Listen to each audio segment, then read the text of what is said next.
Non. Les rassemblements ne peuvent pas et ne doivent pas être confondus avec l'humilité. Matthieu dit ceci: lorsque deux personnes s'accordent à mon nom et demandent quelque chose, elle leur sera accordée. Mais il n'est pas dit, Jésus n'a pas dit que lorsque deux personnes s'assemblent à mon nom. C'est vrai que l'accord nécessite le fait qu'on doit être assemblé, mais l'assemblée n'est pas l'accord. Ou l'assemblée n'est pas l'accord et l'assemblée n'est pas toujours l'accord. Alors, les personnes qui reçoivent de Dieu, vraiment soyons calmes, chacun aura la parole, rassurez-vous. Les personnes qui, par rapport à ce que tu vas écouter là, les personnes qui justement s'assemblent et qui demandent et qui ont le résultat, ce sont ces personnes qui ne se sont pas arrêtées à s'assembler. Parce que s'assembler, tout le monde peut le faire. Même des personnes qui ne s'entendent pas s'assemblent. Pourquoi vous avez les comités? Ils s'assemblent dans leur réunion. Je ne parle pas de nous, mais suivez mon regard. Nous avons des comités qui sont constitués des groupes de personnes, de plusieurs personnes. Et ils respectent, n'est-ce pas, littéralement leur programme. Ils sont en assemblée. Mais quand vous arrivez dans ces comités, interrogez la vie, vous verrez que les personnes ne sont pas en accord. Elles ne s'accordent pas. Elles se murmurent, elles mangent les autres, elles mentent, elles racontent. Et il y a la division. Donc il n'y a pas d'accord alors que les personnes sont en assemblée.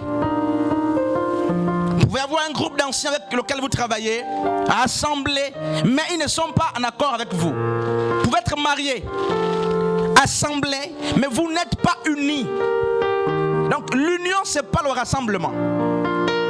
Et donc Paul ne parle pas pour consolider ou préserver le rassemblement. Non, parce que l'apôtre Paul, très instruit, un bon théologien, connaissant les Écritures, il sait que les rassemblements ne sont pas de la pensée de Dieu d'abord. Et il sait qu'on peut être rassemblé sans être en union ou sans être uni. Et il faut que l'Église sorte de ces considérations. Non, j'ai pas envie de monter, je vais rester calme là, n'est-ce pas? Il faut que l'Église comprenne. À quoi sort-il à une organisation religieuse, à une communauté, de toujours s'assembler, mais alors qu'il n'y a pas l'accord? C'est-à-dire que Amos dit, deux personnes ne peuvent pas faire chemin si elles ne s'accordent pas. Écoutez, il dit, deux personnes ne peuvent pas faire chemin si elles ne s'accordent pas. Il veut dire quoi par là? Il veut implicitement dire que pour qu'on aille plus loin, pour qu'on aille sur les mêmes objectifs, pour qu'on ait, n'est-ce pas, la même vision, le rassemblement importe peu. Il faut l'accord, c'est-à-dire l'unité. L'unité. Lorsque nous sommes unis, je parlais avec un frère, même lorsque je ne suis pas, le travail se fera. Pourquoi? Parce que nous sommes unis. Lorsque nous sommes unis, nous avons les mêmes intérêts. Nous avons les mêmes, n'est-ce pas, les mêmes objectifs à atteindre. Il est inadmissible que tu sois dans une assemblée avec ta propre vision à toi. C'est la rébellion et la sorcellerie. Il est bien que tu sois dehors. Pourquoi? Parce que là, tu es comme quelqu'un qui est assemblé, mais qui a une autre vision dans une vision. Tu n'es pas avec le groupe. Comme Judas, assemblé. J'aime cet épisode, merci Seigneur.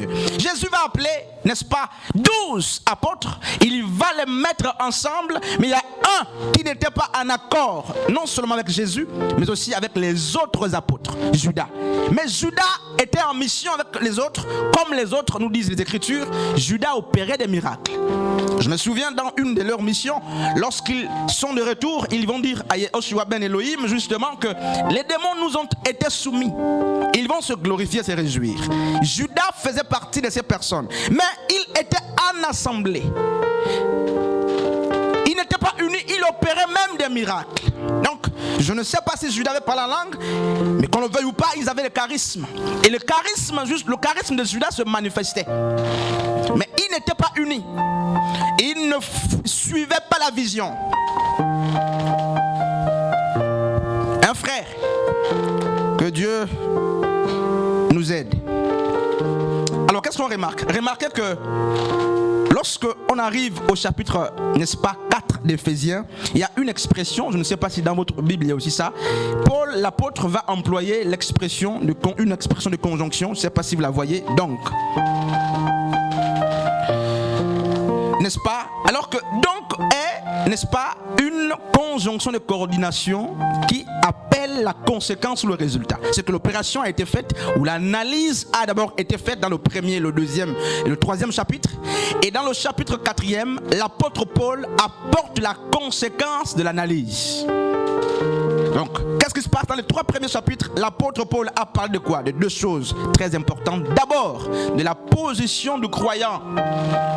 Avant d'arriver justement au chapitre 4, il a parlé de la position du croyant et de l'orthodoxie.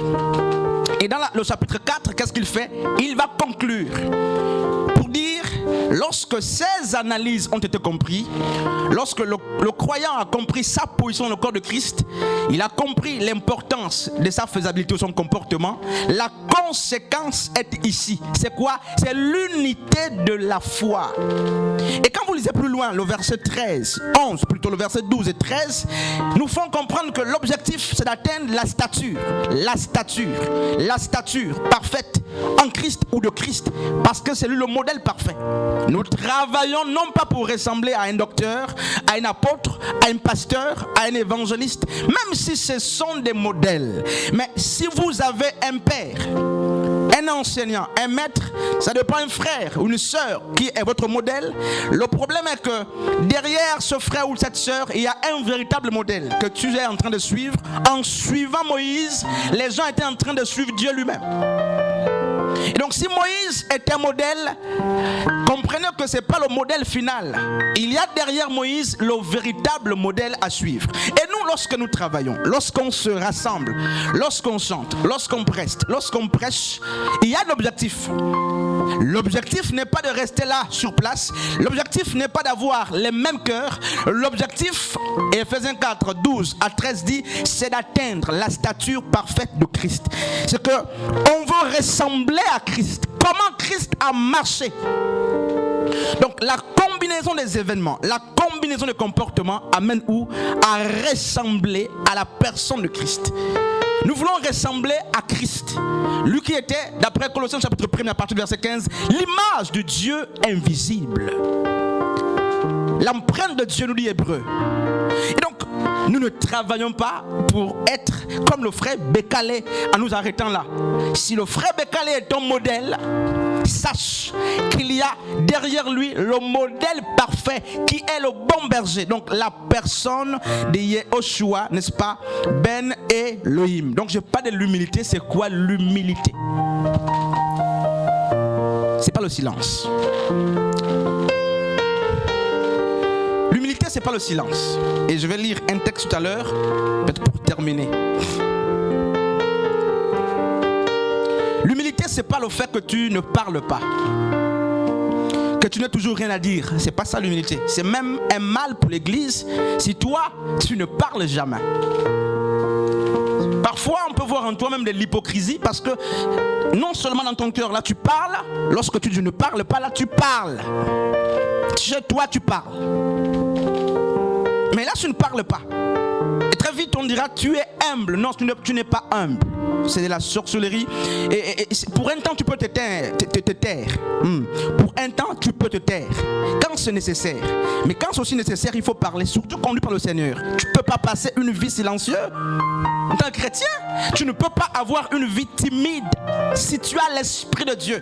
Parce que l'esprit que nous avons reçu est un esprit de courage et de force. Et non, c'est précisé, Paul dit, et non de timidité. Que ce message fasse du bien à quelqu'un. Alors, l'humilité, c'est quoi? Je vais donner le micro. Maman Anne a le micro. On va travailler. Je cours derrière le temps, ce qu'on me reproche. Je vais finir. Donc, je voudrais que les réponses soient directes, simples, courtes. Lorsque tu parles de l'humilité, lorsque nous parlons de l'humilité, l'humilité, comme un des principes pour conserver l'unité de la foi, de quoi est-il, ancienne Anne? L'unité, c'est quoi?